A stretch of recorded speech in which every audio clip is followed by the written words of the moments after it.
Hello everyone, today in this video we will discuss how to update themes on Samsung Galaxy A57.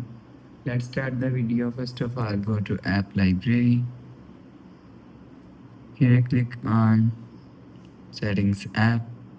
Now in setting, scroll down and click on themes. After click on themes, click on menu. After click on menu, click on my stuff.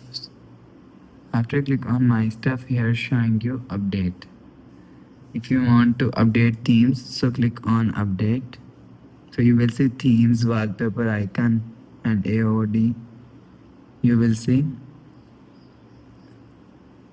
themes is update.